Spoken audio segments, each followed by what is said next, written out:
ચાલો વિદ્યાર્થી મિત્રો, વેલકમ. હવે આપણે ઉદાહરણનો જે દાખલો જે છે, જે ટોપિક પ્રમાણેનો એ કયો જોઈએ? 1.10. ઉદાહરણ 1.10. હવે પછી જે બંને ઉદાહરણ બાકીના જે છે 11, 12, 13 એ ગાઉસના પ્રમેય પર આધારિત છે. ગાઉસની થિયરી છેલ્લી બાકી છે, ચલાયા પછી આપણે લઈશું. આ ઉદાહરણ 1.10 શેનો છે? જો તમને રકમ આપેલું છે, બે વિદ્યુત ભારો ±10 માઇક્રોકુલમ, એટલે Q બરાબર ±10 માઇક્રોકુલમ.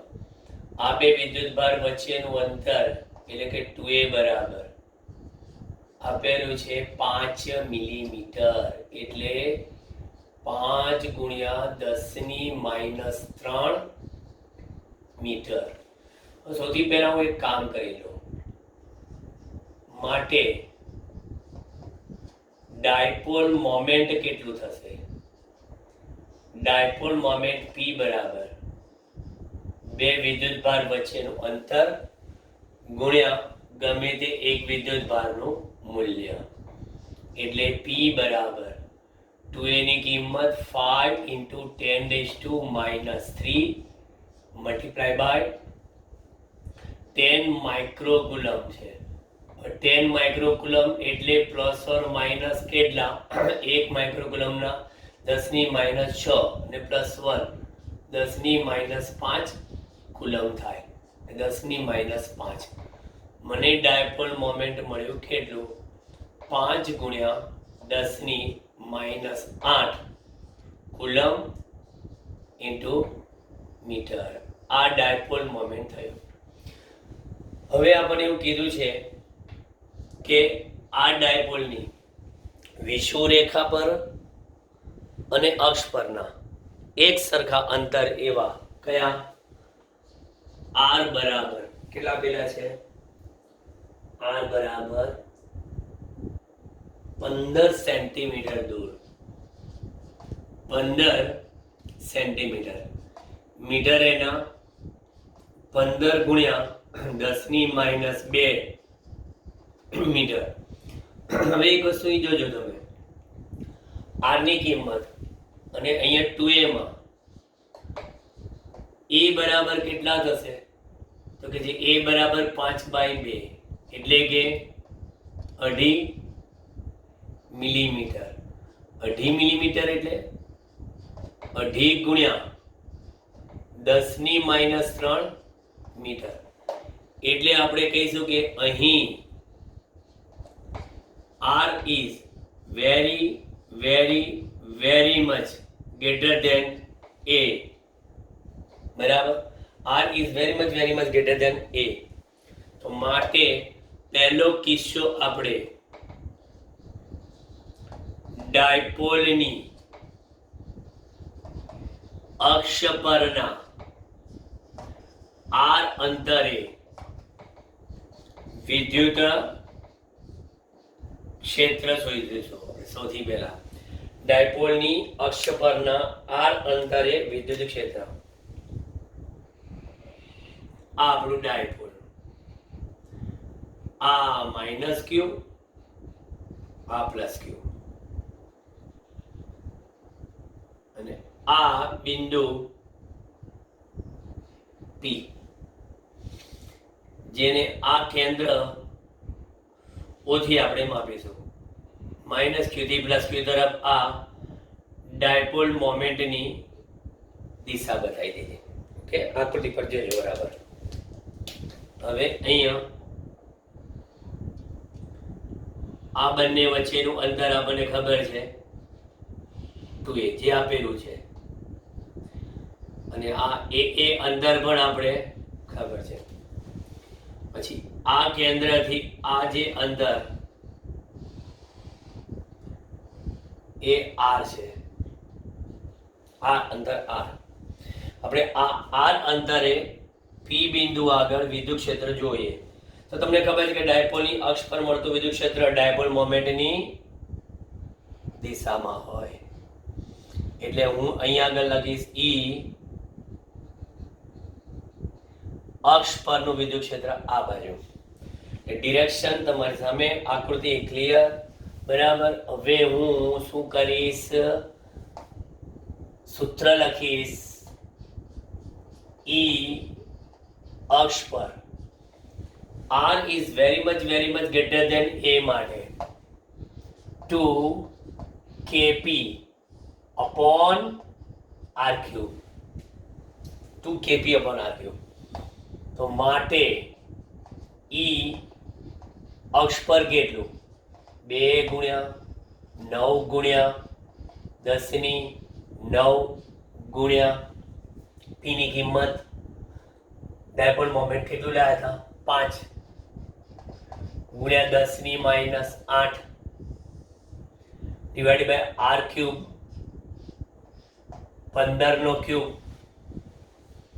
બરાબર, અને -2 નો ક્યુબ 10 ની -6 9 દુ 18 95 અને 9 માંથી 8 જાય તો 10 ની 1 એટલે કે 900. 15 નો ક્યુબ કેલ્ક્યુલેટર થી શોધો, 15 નો ક્યુબ 3375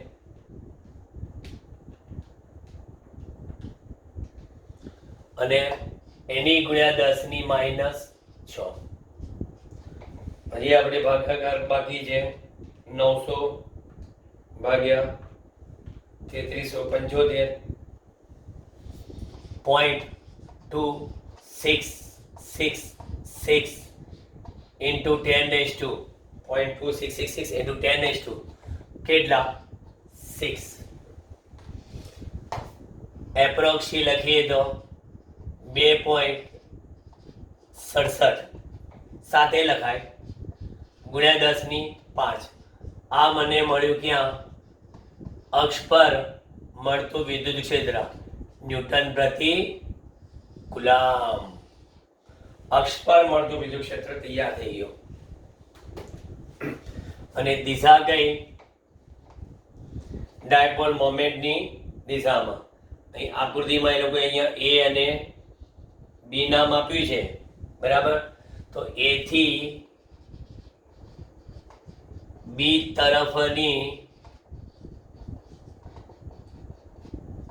દિશામાં ઇન શોર્ટ સદિશ p ની દિશામાં, એ તો હકીકત જાણીએ છીએ, બરાબર. હવે આ જે દાખલો છે અક્ષ પરનો, ઘણા લોકો બીજી રીતે પણ શોધે. કેવી રીતે કે બિંદુવત એવા વિદ્યુતભાર પ્લસ ક્યુ થી, બિંદુવત એવા વિદ્યુતભાર પ્લસ ક્યુ થી આપેલા p બિંદુએ વિદ્યુત ક્ષેત્ર શોધે. તો આપેલા p બિંદુએ વિદ્યુત ક્ષેત્ર શોધે તો એ ક્યાં આવશે, એ આ તરફ આવશે, બરાબર, આ બાજુ. એમની ડિરેક્શન આખી, બરાબર. એટલે પ્લસ ક્યુ થી આનું અંતર, એટલે આ અંતર કેટલું આવશે, r માઇનસ એ, કારણ કે એ r માઇનસ e અંતરે છે.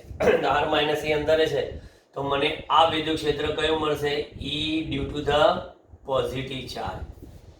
પછી આ માઇનસ ક્યુ ના લીધે ક્યાં છે, આ બાજુ છે, બરાબર.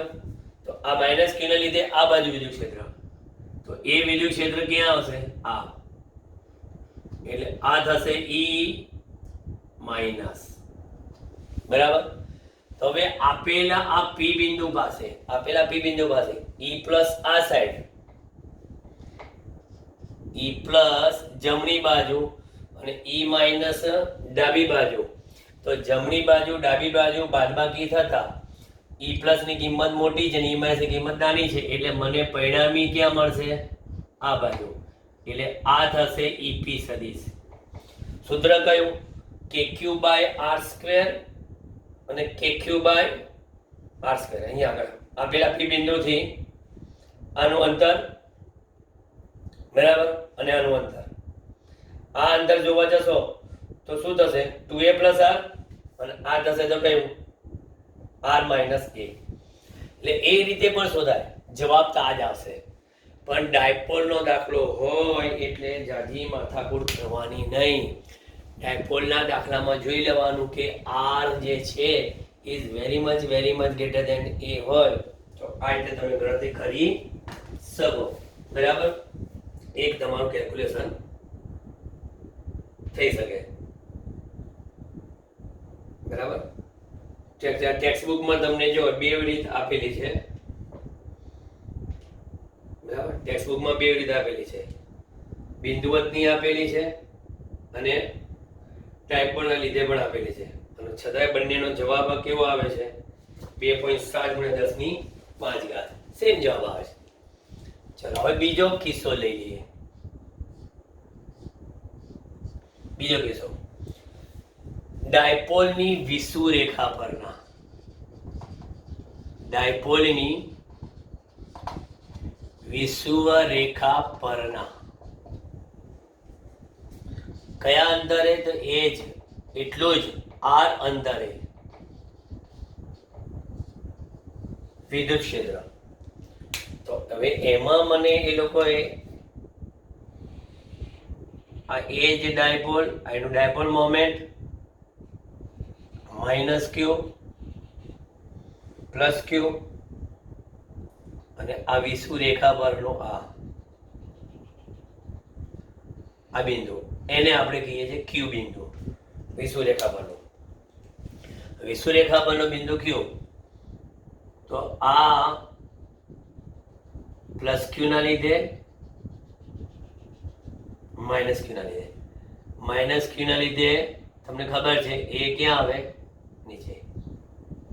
પ્લસ ક્યુ ના લીધે ક્યાં આવે? ઉપર. એટલે સબાજના નિયમ મુજબ ક્યાં જશે?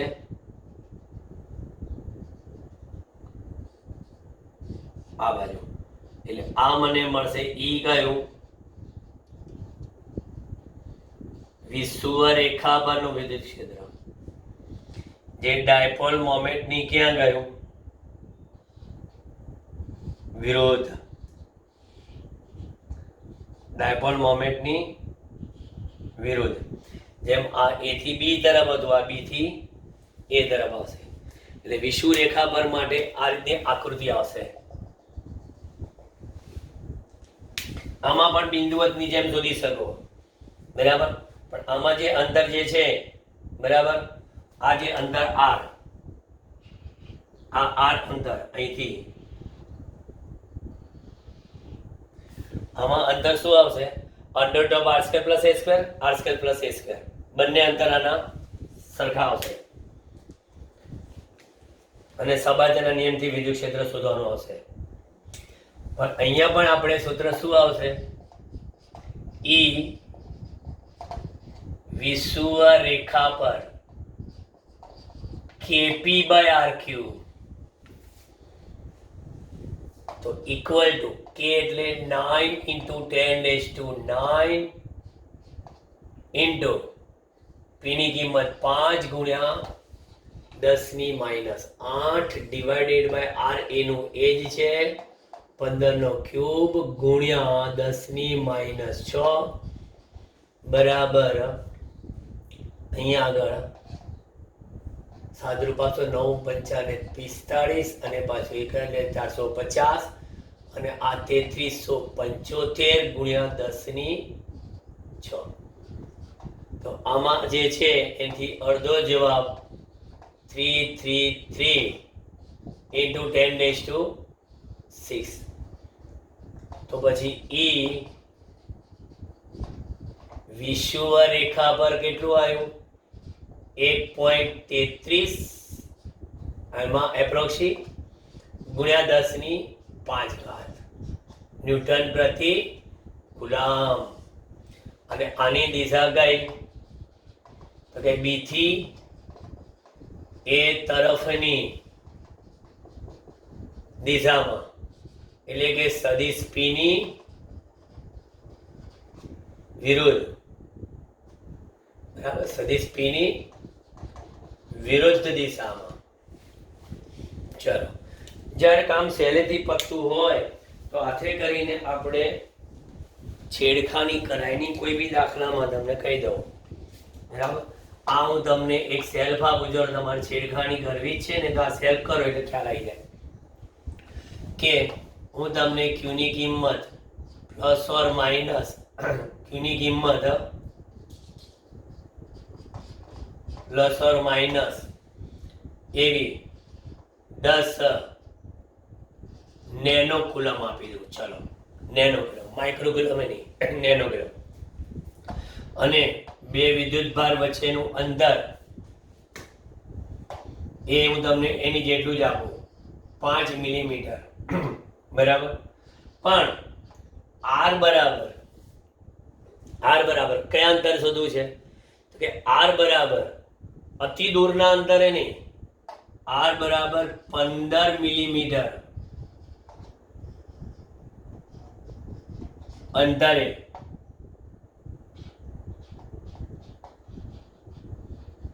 ઈ અક્ષ અને ઈ વિષુવ રેખા નું મૂલ્ય શોધો. ઈ અક્ષ અને ઈ વિષુવ રેખાનું મૂલ્ય શોધો. આ સૂત્રનો ઉપયોગ નહીં થાય. વેરી મચ ગ્રેટર ધેન હોય તો જ મેં અહીંયા કે વેરી મચ ગ્રેટર ધેન નહીં આપ્યું, 15 જ મિલીમીટર લખ્યું છે, નજીકનું જ બિંદુ છે. એટલે તમારે કાયદેસર બિંદુવત એવા વિદ્યુત ભારથી R1 R2 અંતર, બે અલગ અલગ અંતર જે છે આમાં અલગ આવતા હતા, આમાં સેમ આવે છે. તો એ રીતે તમારે શોધવાનું છે. બાકી હું જાજી હિંટ આપતો નથી, પ્રયત્ન તમારે કરવાનો છે. અને અહીંયા આગળ એક વસ્તુ યાદ રાખીએ આપણે, એક બોક્સમાં આપેલા આખા જે દાખલો મેં ભણાવ્યો ને તમને, એ દાખલામાં યાદ રાખો, આ દાખલામાં કે આપેલ આર અંતરે, એટલે આપેલ આર અંતર એટલે અંતર કેવું? ફિક્સ. આપેલ આર અંતરે તમને અક્ષ ઉપરનું વિદ્યુત ક્ષેત્ર એટલે ઈ એક્સિસ એ કેટલું મળે છે? અક્ષ પરનું વિદ્યુત ક્ષેત્ર એ હંમેશા વિષુવ રેખા પર કરતા બમણું મળે છે. ઈ ઇક્વેટર. જો એક સરખા અંતરે તમારે વિદ્યુત ક્ષેત્ર શોધવું હોય તો એક સરખા અંતરે આ વિદ્યુત ક્ષેત્રની કિંમત કેવી મળે છે? એક સમાન મળે છે. આ કોન્સેપ્ટ યાદ રાખજો. કોમ્પિટિટિવમાં આ પૂછાયેલો, કંઈક એમાં પછી આવી બધી ગણતરી કરવાની ના હોય, સીધું ધડબડાટી બોલાવી દેવાની હોય. ચાલો હવે સ્વાધ્યાયના દાખલાની વાત કરીએ તો સ્વાધ્યાયનો 1.6 સુધી ગયા હતા આપણે. 1.7 હવે એમાં કે છે કે સ્થિત વિદ્યુત ક્ષેત્ર રેખા એ સળંગ વક્ર છે. એટલે કે ક્ષેત્ર રેખાને અચાનક ભંગાણો, ગાબડા, વિચ્છેદ ન હોઈ શકે. આવું શા માટે?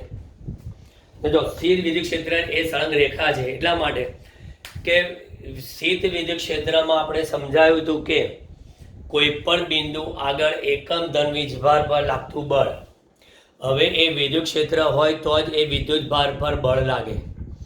જો ક્ષેત્ર રેખામાં ભંગાણ થાય, મેં કે વિદ્યુત ક્ષેત્ર રેખામાં તૂટેલું કે ગાબડા હોય તો તે બિંદુ આગળ વિદ્યુત ક્ષેત્ર હોઈ શકે નહીં. એટલે આ શક્ય જ નથી કે ક્ષેત્ર રેખામાં ભંગાણ કે ગાબડા હોય, કારણ કે વિદ્યુત ક્ષેત્ર રેખા એ એક સળંગ વક્ર સ્વરૂપે જ રજૂ કરી શકાય છે. આપણે એવું પણ કીધેલું છે કે વિદ્યુત ભાર વિહીન વિસ્તારમાં પણ વિદ્યુત ક્ષેત્ર એક સળંગ વક્ર જ રચે છે. બરાબર. અને બીજો મુદ્દો તો આપણે સમજી ગયા છે કે બે ક્ષેત્ર રેખાઓ કોઈ બિંદુએ એકબીજાને શા માટે છેદતી નથી? તો કે જો છેદે તો છેદન બિંદુ આગળ બે ક્ષેત્ર રેખાના કેવા બે સ્પર્શક દોરી શકાય.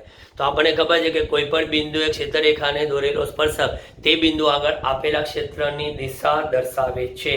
તો એક જ બિંદુએ ક્ષેત્રને બે દિશા હોય જે શક્ય નથી. એટલે પણ કહી શકાય કે બે ક્ષેત્ર રેખાઓ એકબીજાને કદાપી છેદી શકે જ નહીં.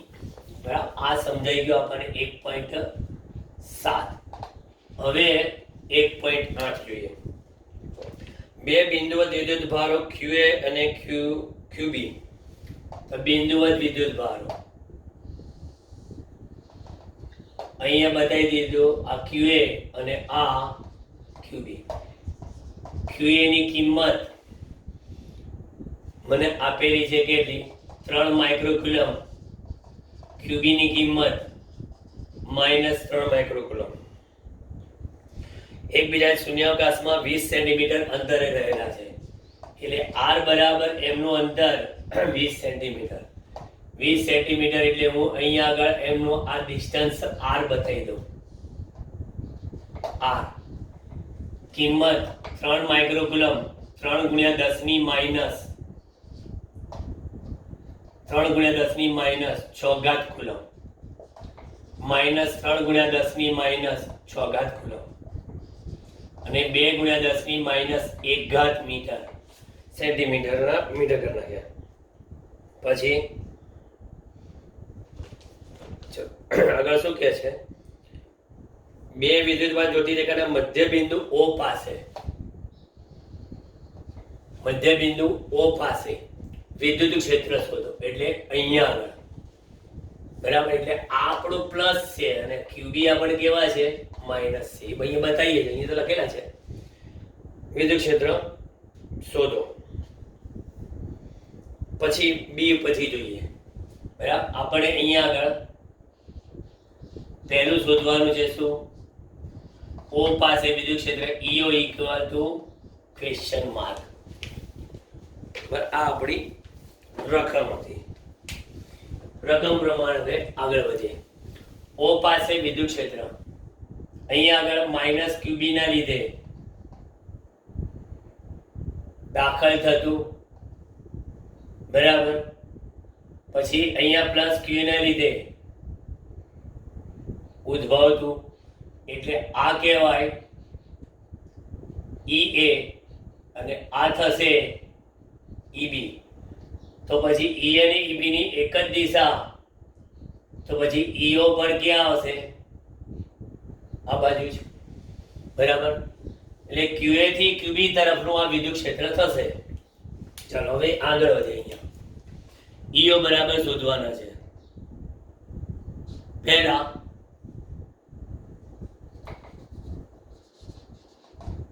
QA ના લીધે O પાસે મળતું વિદ્યુત ક્ષેત્ર. તો સૌથી લખશો પહેલા કયું? EA બરાબર KQA અપોન RA સ્ક્વેર. હવે RA ને RB આપણા કેવા છે? અડધા અડધા છે. બરાબર, RA બરાબર RB બરાબર કેટલા? R/2, એટલે કે 10 સેન્ટીમીટર. અને 10 સેન્ટીમીટર એટલે 10 ની માઇનસ 1 ઘાત મીટર. કારણ કે બંને અડધું છે, આ અંતર ને અડધા અંતરે. હવે કિંમતો મૂકો. 9 × 10⁹. QA ની કિંમત 3 × 10⁻⁶ ડિવાઇડેડ બાય RA સ્ક્વેર 10 ની માઇનસ 1 સ્ક્વેર. શું મળે છે? EA બરાબર 9 તરીને 27, 10 ની માઇનસ 2 ઉપર જાય +2, 9 2 11 માંથી 6 જાય 5, 27 × 10 ની 5 ઘાત ન્યૂટન પ્રતિ કુલમ. ડિરેક્શન ક્યાંથી ક્યાં? QA થી QB તરફની દિશામાં. ચલો એ જ પ્રમાણે કોના લીધે? QB ના લીધે O પાસે મળતો વિદ્યુત ક્ષેત્ર. તો QB ના લીધે કેટલું આવશે? તો કે QB ના લીધે આપણે EB કહીએ.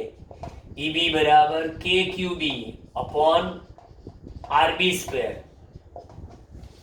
9 × 10⁹. QB ની કિંમત એ 3 × 10 ની માઇનસ 6 અને આ પર 10 ની માઇનસ 2, તો પછી આ ગણતરી કરવાની રહી જ નહીં. તો EB બરાબર કેટલા? 27 ગુણ્યા 10 ની 5 ઘાત ન્યૂટન પ્રતિ કુલમ.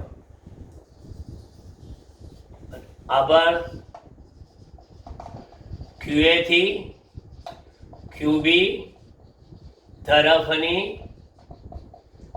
દિશામાં, બરાબર.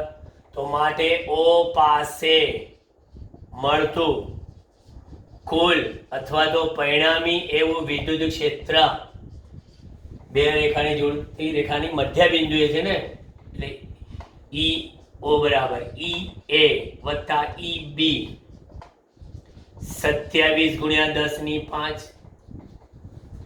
વત્તા 27 ગુણ્યા 10 ની 5 56 ગુણ્યા 10 ની 5. આ મને જવાબ મળ્યો, પણ દિશા કઈ? QA થી QB તરફની દિશામાં. ચાલો આ બધા જવાબમાં અંડરલાઈન કરીએ. ફાઇનલ જવાબ આવી ગયો. હવે મારે બી, આ તો એ શોધ્યું, બી માં શું કહે છે?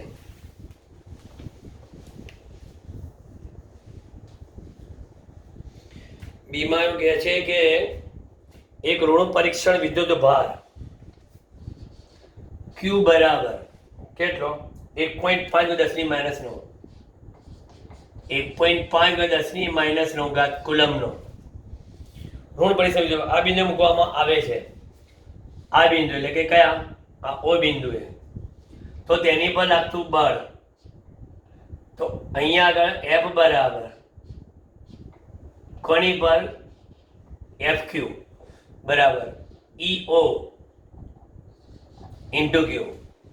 F બરાબર EO ઇન્ટુ Q. અહીંયા આપણે મૂલ્યમાં જ રસ છે, લખીએ તો Q પર લાગતું બળ EO એટલે કેટલા છે આપણા? 54 ગુણ્યા 10 ની 5 ગુણ્યા 1.5 10 ની માઇનસ 9. હવે અહીંયા પરીક્ષણ ઋણ વિદ્યુત ભાર મૂકે તો ઋણ વિદ્યુત ભાર પણ હંમેશા ક્ષેત્રની ક્યાં લાગે? બળ વિરુદ્ધ દિશામાં લાગશે. એટલે આ બળ Q પર 54 ગુણ્યા મારે કરવાના કેટલા? 54 ગુણ્યા 1.5, 54 ગુણ્યા 1.5 81 ગુણ્યા 10 ની માઇનસ 9 વત્તા 5 માઇનસ 4 ન્યૂટન, અથવા તો એક આંકડાની ચોકસાઈ લખીએ 8.1 ગુણ્યા 10 ની માઇનસ 3 ન્યૂટન. કઈ બાજુ? સદિશ ઇઓની વિરુદ્ધ દિશામાં. કારણ કે ઋણ વિદ્યુત ભાર પર બળ હંમેશા ક્ષેત્રની ક્યાં લાગે? વિરુદ્ધ લાગે. ઋણ પર બળ ક્ષેત્રની વિરુદ્ધમાં લાગે અને ધન પર બળ ક્ષેત્રની દિશામાં લાગે. એ વસ્તુ બરાબર મગજમાં યાદ રાખવાની છે, એટલે સમજજો ખાસ. મધ્ય બિંદુ. હવે આમાં સજાતીય વિદ્યુત ભાર ઉપર લઈ શકીએ કે બંને પ્લસ ક્યુ બરાબર. તો સજાતીય અને વચ્ચે ધારો કે મૂકીએ તો આ બિંદુએ આના લીધે ઉદ્ભવ થયો, આ બિંદુએ આના લીધે ઉદ્ભવ થયો. તો સજાતીય હોય તો EO બરાબર શું થશે? 0 થશે. સજાતીય હોય તો મધ્ય બિંદુએ વિદ્યુત ક્ષેત્ર 0 થશે. ક્યારે? જો બંને વિદ્યુત ભારો સજાતીય અને પાછા સમાન મૂલ્યના હોય. સજાતીય અને સમાન મૂલ્યના હોય તો બે વિદ્યુત ભારોને જોડતી રેખાના મધ્ય બિંદુએ વિદ્યુત ક્ષેત્રનો મૂલ્ય કેવું થાય? 0 થાય. એ મગજમાં યાદ રાખજો. જોઈ લો, ક્લિયર કટ. કંઈ પણ ડાઉટ, શંકા કુશંકા હોય તો જોઈ લો.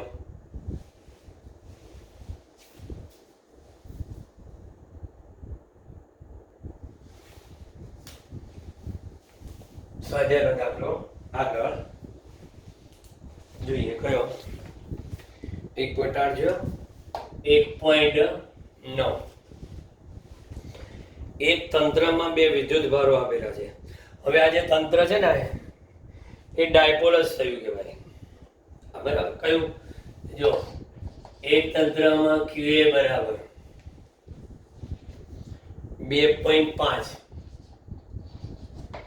ગુણ્યા 10 ની માઇનસ 7 ઘાત કુલમ, QB બરાબર માઇનસ 2.5 10 ની માઇનસ 7 ઘાત કુલમ. અનુક્રમે એ જેના યામ આપેલા છે, એ જે છે ને એના યામ કયા કયા કીધા છે? 0 0 15 સેન્ટીમીટર, 0 0 15 સેન્ટીમીટર અને બીના યામ આપેલા છે. એના 0 0 સોરી -15 છે અને આના 0 0 પ્લસ 15 સેન્ટીમીટર આપેલા છે. તો આ તંત્રનો નંબર 1 કુલ વિદ્યુત ભાર કેટલો અને નંબર 2 વિદ્યુત ડાયપોલની ચાક માત્રા કેટલી શોધી કાઢીએ. બરાબર? રકમ આ રીતની છે આપણી પાસે. યામ આપેલા છે એની પરથી અહીંયા આગળ યામાક્ષ પદ્ધતિ આપણે બતાવી શકીએ.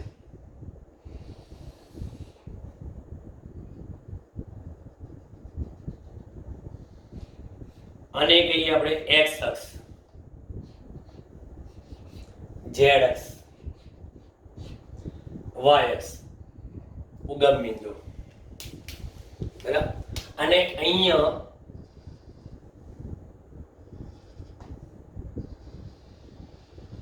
બે વિદ્યુત ભારો આ થઈ ગઈ ડાયપોલ. -15 એના છે એટલે આના -15 છે એટલે અહીંયા આગળ QA વિદ્યુત ભાર છે અને અહીંયા કોણ છે? QB છે. અહીં QA છે એટલે એના યામ કેટલા છે? 0 0 -15 સેન્ટીમીટર. આના 0 0 15 સેન્ટીમીટર. હવે આ QB માઇનસ છે અને QA પ્લસ છે તો માઇનસ થી પ્લસ તરફ એટલે ડાયપોલ મોમેન્ટની ડિરેક્શન કઈ આવશે? ઋણ z દિશામાં. અને આ જે યામ લખ્યા ને એને હજી આપણે લખીએ તો 0 0 0.15 મીટર લખી લઈએ. અને પર લખીએ તો 0 0 0.15. પેલા માઇનસ ને આ પ્લસ 15. હવે ડાયપોલ મોમેન્ટનું સૂત્ર શું છે આપણી પાસે? પહેલા આપણે શોધવાનું છે શું? આવ્યું કુલ વિદ્યુત ભાર. કુલ વિદ્યુત ભાર કેટલો? તો જોઈને જ ખબર પડશે કે કુલ વિદ્યુત ભાર QA પ્લસ QB. સો QA કેટલા છે મારી પાસે? 2.5 ગુણ્યા 10 ની માઇનસ 7 વત્તા ઓછા 2.5 ગુણ્યા 10 ની માઇનસ 7 0 કુલમ કુલ વિદ્યુત ભાર. અને ડાયપોલ મોમેન્ટ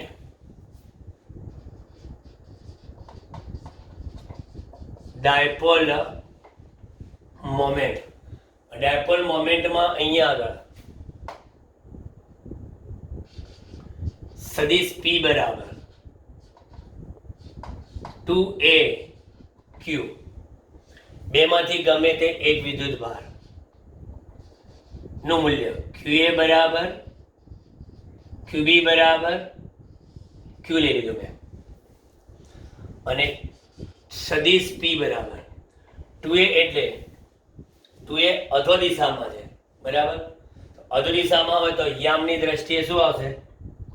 2a એટલે બ્રેકેટમાં 0 0 માઇનસ 0.15 અહીંથી એના બરાબર. બી થી એ તરફ તો એના યામ ઓછા બીના યામ ઓછા.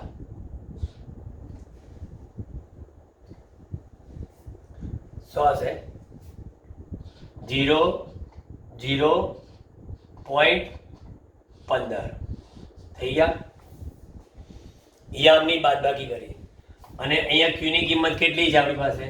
2.5 ગુણ્યા 10 ની માઇનસ 7. ચલો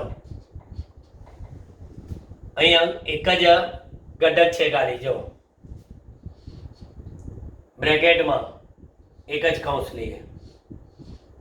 0 0 માઇનસ 0.15 માઇનસ 0.15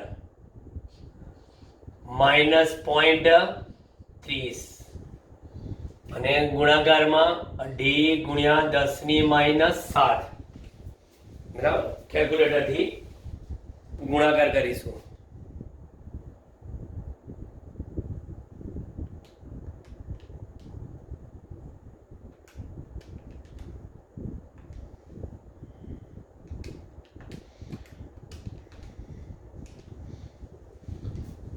આવશે 0.30 ગુણ્યા 1 2.5 0.75.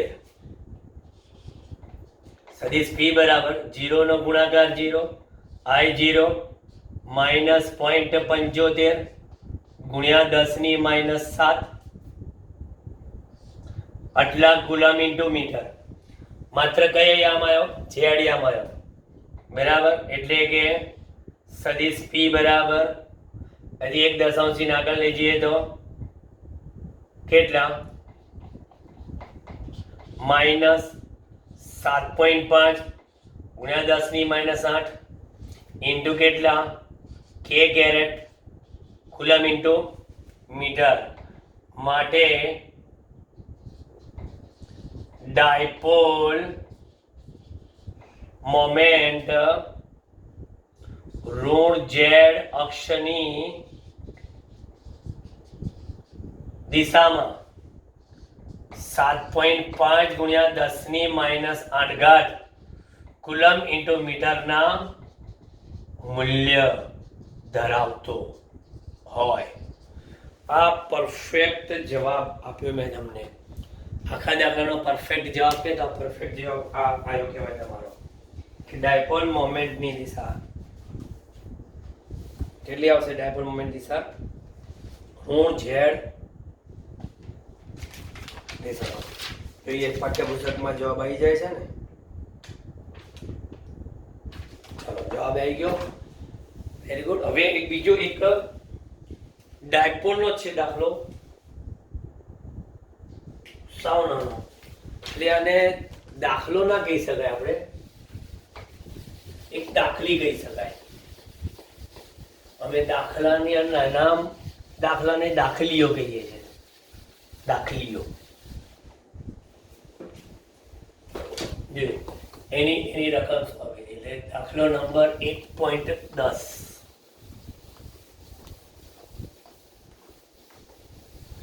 જો આપણે પહેલા બધા દાખલા કેવા 1 2 એવા થતા હતા, હવે વધારે દાખલા થાય છે એટલે એનો અર્થ એવો નથી થતો કે આપણે ભગાઈએ છીએ, પણ દાખલા હવે સહેલા છે પણ છતાં પણ પ્રેક્ટિસ માંગી લે એવા છે બધા દાખલા.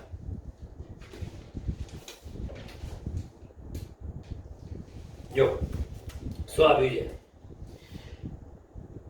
4 ગુણ્યા 10 ની માઇનસ 9 કિલોમીટર ડાયપોલ મોમેન્ટ. 4 ગુણ્યા 10 ની માઇનસ 9 ઘાત coulomb into metre dipole moment ધરાવતી ડાયપોલ ને કેટલા બીજો ક્ષેત્રમાં? E બરાબર 5 ગુણ્યા 10 ની 4 ઘાત ન્યૂટન પ્રતિ કુલમ નું માન ધરાવતા ક્ષેત્રમાં 30 અંશના ખૂણે મૂકેલી છે. એટલે થીટા બરાબર કેટલા? 30 અંશ. તો ટોર્કનું માન શોધો. ટાઉ બરાબર PE sin થીટા. ટાઉ બરાબર P કેટલા? 4 ગુણ્યા 10 ની -9. E 5 ગુણ્યા 10 ની 4. અને sin 30 ડિગ્રી. 5 છકુને 20. 9 માંથી 4 એટલે -9 વત્તા 4 ગુણ્યા 1/2 એટલે ટોર્ક ટાઉ બરાબર 10. 10 10 -5 ન્યૂટન ઇન્ટુ મીટર. હવે આ ડાયપોલમાં એક વસ્તુ સમજવા, તો ચલો સાવ સહેલો દાખલો હતો.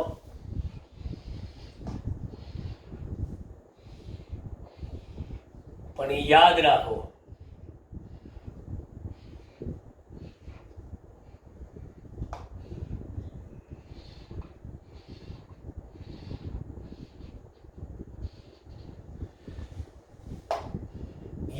હવે કે આપણી પાસે સદિશ ટાઉ બરાબર શું છે? તો કે સદિશ P ક્રોસ સદિશ E છે. એનું માન છે આ માન તો પછીની વાત છે, પણ એ ટોર્ક એટલે ખરેખર તમારે ઉપયોગ શેનો કરવાનો ખબર છે? નિશ્ચાયકનો. I cap, J cap, K cap. તમને P ના ઘટક આપ્યા છે, PX, PY, PZ. તમને E ના ઘટક આપ્યા છે, EX, EY, EZ. કેવી રીતના? અહીંયા આગળ સદિશ P બરાબર કૌંસમાં કીધું હશે એક મૂલ્ય, બીજું મૂલ્ય, ત્રીજું મૂલ્ય, એ રીતે. સદિશ E માં પણ તમને એવું કીધું હશે એક કિંમત સંખ્યાકીય, બીજી સંખ્યાકીય, ત્રીજી સંખ્યાકીય, આવી રીતના મૂકી હશે. આમ તો પછી આવા સંજોગોમાં ટોર્ક ટાઉ બરાબર આપણને ખબર છે I કેપ ઇન્ટુ બ્રેકેટમાં PY into EZ minus PZ into EY. જે આ મૂલ્ય છે અહીંયા મૂકીને I કેપ સાથે ગુણાકાર, પછી minus J cap PX into EZ minus PZ into EX અને plus K cap PX into EY minus PY into EX. બરાબર? એટલે તમને ટૂંકમાં કંઈક અહીંયા આગળ આની સાદરૂપ, આનું સાદરૂપ, ધારો કે આનું સાદરૂપ આપતા મને આ જ મળ્યો ટાઉ X ઘટક, આનું ટાઉ મળ્યો મને ટાઉ Y અને આ ટાઉ Z. તો પછી આ ટોર્કનું મૂલ્ય કેટલું? તો કે આ ટોર્કનું મૂલ્ય મેગ્નિટ્યુડ ઓફ ટાઉ બરાબર આ જે ત્રણ આવ્યા ને, બરાબર, એ ટાઉ X સ્ક્વેર વત્તા ટાઉ Y સ્ક્વેર વત્તા ટાઉ Z સ્ક્વેર. આ રીતે શોધવું પડે. આ થોડું ટિપિકલ વસ્તુ મેં તમને આપી, બરાબર. આ ટિપિકલ વસ્તુને પણ બરાબર ધ્યાનમાં રાખવા જેવી ખરી. Okay, done. બરાબર. આગળ ઉપર આપણે સ્વાધ્યાયના દાખલામાં પાછા જઈએ છીએ, બરાબર. ટૂંક જ સમયમાં સ્વાધ્યાયના દાખલા બદવાયા છે. પછી આપણે ગાઉસના પ્રમેય ભણીશું અને પછી આ ચેપ્ટરની પૂર્ણાવતિ થશે. આ ચેપ્ટર બહુ મોટામાં મોટું, પરંતુ ઇલેક્ટ્રિસિટીમાં, સ્થિર વિદ્યુતમાં બહુ જ ઇમ્પોર્ટન્ટ ચેપ્ટર છે.